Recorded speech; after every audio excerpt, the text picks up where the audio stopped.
Welcome to the RE Podcast, the first dedicated RE podcast for students and teachers.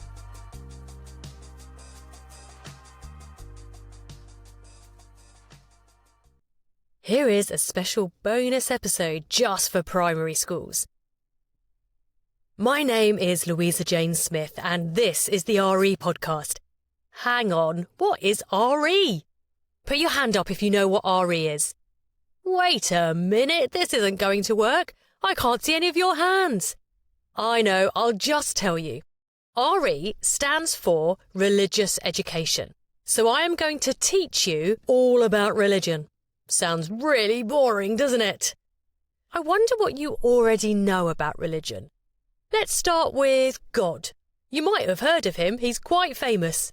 What about Jesus? Heard of him? He is meant to have walked on water, and we celebrate his birth at Christmas.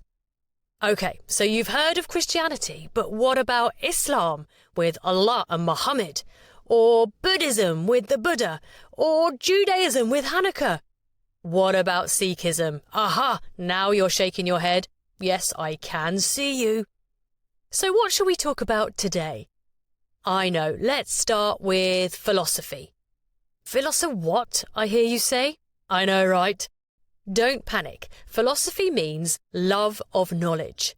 I bet some of you are already philosophers. Put your hands up if you've ever asked any adult, but why? OK, put your hands down. I can't actually see you. Let's start by saying the word philosophy. After 3, say it. 1, 2, 3. I can't hear you. You have to say it again, and this time really loudly. Are you ready? 1, 2, 3. That's better, although I still can't hear you, and some people nearby now think you're a little bit crazy. So, philosophy means love of knowledge. It means we like knowing stuff, not like how to play Fortnite or what the moon is made of, but answers to the most important questions in the world, like where do we come from? Is there a God? Is there life after death? All a bit deep. So we're going to have to get your brain working really hard. Are you ready? We're going to play a game called Would You Rather. Would you rather be sat on by a bear or chased by a spider? Would you rather have all your hair on your fingers or have no fingers? Would you rather be able to breathe underwater or be able to know people's thoughts?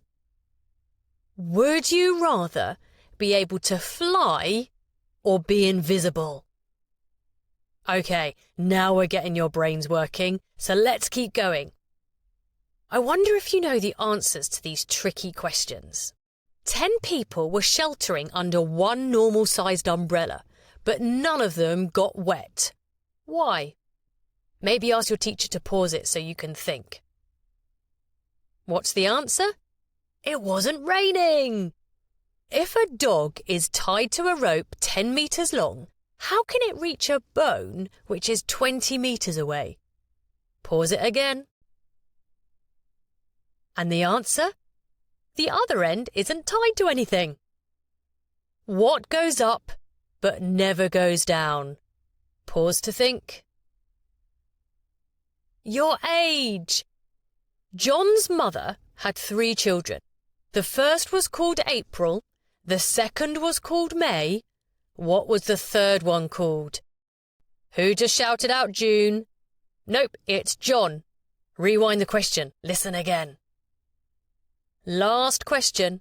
What weighs almost nothing but can't be held by the strongest man for more than a few minutes?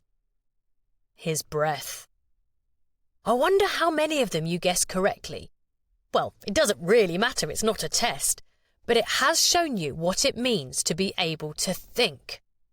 OK, take a deep breath. And let's keep going.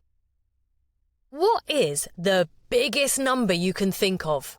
No, don't worry, this isn't a maths podcast. Phew, I hear you say.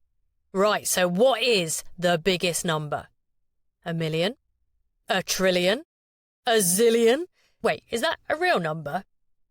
I wonder if you've heard of a Google. No, not Google, the search engine. Google. A number with 100 zeros after it. Surely that's the biggest number in the world. Well, add one more number, a Google on 1. Add another number, a Google on 2, a Google on 3, a Google on 4. We can always add one more, forever.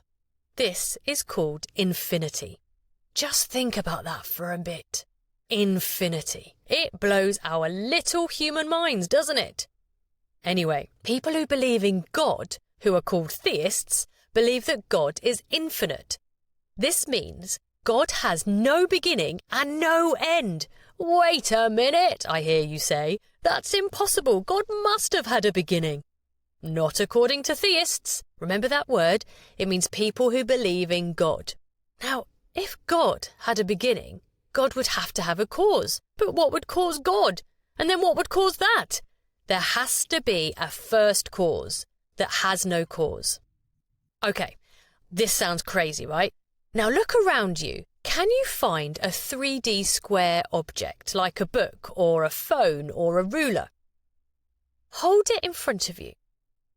Have you noticed that philosophy is a bit like maths? Well, that's because the first philosophers were often mathematicians too. Anyway, hold out the object in front of you.